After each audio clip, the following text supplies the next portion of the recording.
ইসরায়েলিদের বোমা হামলায় আজকেও ৩৪ জন ফিলিস্তিনি নিহত হয়েছে।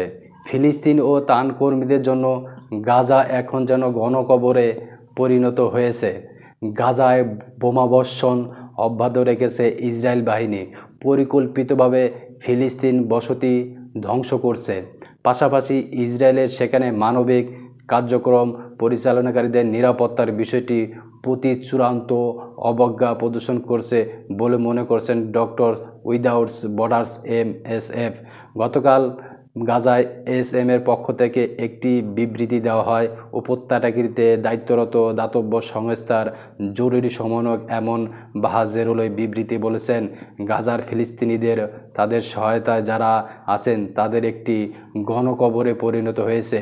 গত মাসেও ইসরায়েলি সেনারা গাজায় একটি অ্যাম্বুলেন্স লক্ষ্য করে গুলি ছুড়লেও 15 চিকিৎসক উদ্ধারকর্মী নিহত হন। আন্তর্জাতিক অঙ্গনে এই ঘটনাটি তীব্র সমালোচনার জন্ম দিয়েছে।